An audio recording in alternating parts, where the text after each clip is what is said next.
Alice's Adventures in Wonderland, abridged by Lewis Carroll.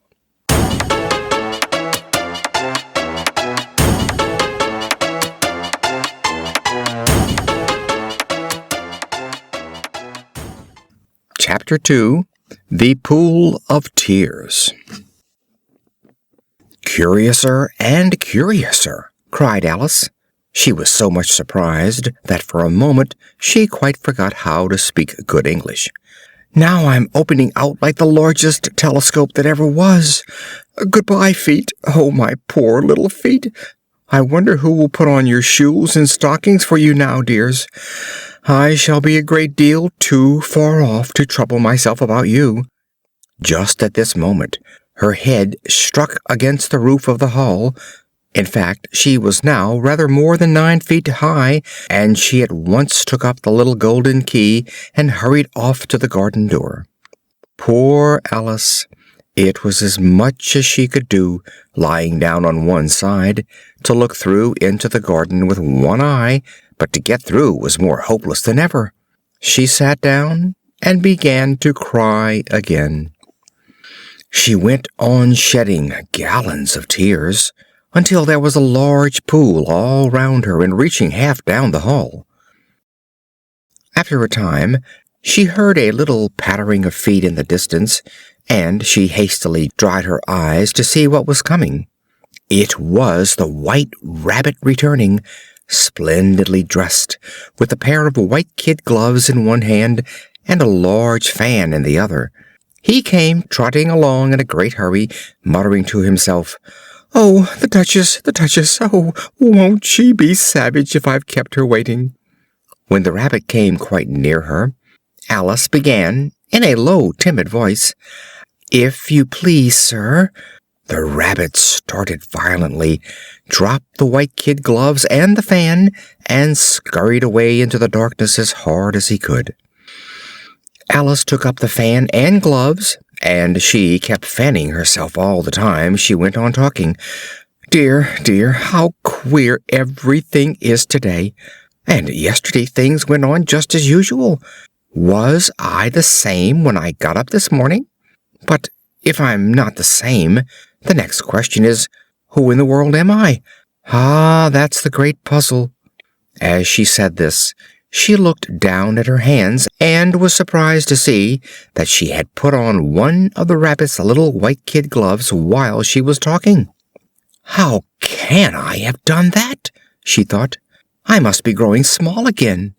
She got up and went to the table to measure herself by it, and found that she was now about 2 feet high and was going on shrinking rapidly. She soon found out that the cause of this was the fan she was holding, and she dropped it hastily, just in time to save herself from shrinking away altogether. "That was a narrow escape," said Alice, a good deal frightened at the sudden change, but very glad to find herself still in existence. "And now for the garden."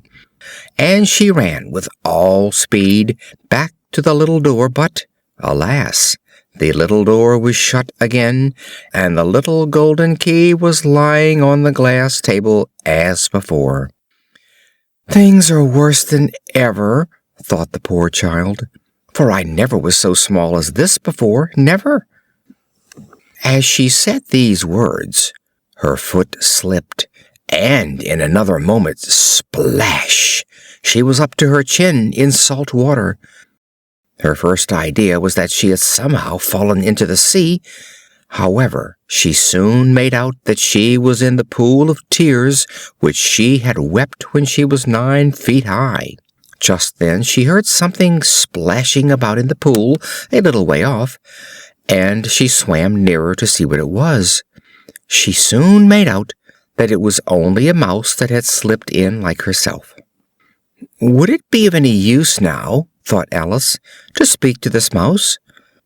Everything is so out of the way down here that I should think very likely it can talk.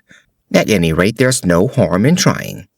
So she began, "Oh, mouse, do you know the way out of this pool? I am very tired of swimming about here, oh mouse." The mouse looked at her rather inquisitively and seemed to wink with one of its little eyes, but it said nothing. "Perhaps it doesn't understand English," thought Alice. "I dare say it's a French mouse, come over with William the Conqueror." So she began again, "Où est ma chatte?" which was the first sentence in her French lesson book. The mouse gave a sudden leap out of the water and seemed to quiver all over with fright. "Oh, I beg your pardon," cried Alice hastily, afraid that she had hurt the poor animal's feelings. "I quite forgot you didn't like cats." "Not like cats?" cried the mouse in a shrill, passionate voice. "Would you like cats if you were me?" "Well, perhaps not," said Alice in a soothing tone. "Don't be angry about it.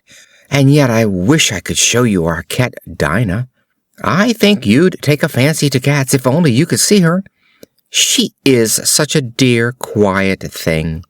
The mouse was bristling all over, and she felt certain it must be really offended. "We won't talk about her any more, if you'd rather not." "We indeed!" cried the mouse, who was trembling down to the end of its tail. "As if I would talk on such a subject! Our family always hated cats. Nasty, low, vulgar things. Don't let me hear the name again." "I won't indeed," said Alice, in a great hurry to change the subject of conversation. Are you fond of dogs? There is such a nice little dog near our house. I should like to show you. It kills all the rats and—" "Oh, dear!" cried Alice in a sorrowful tone.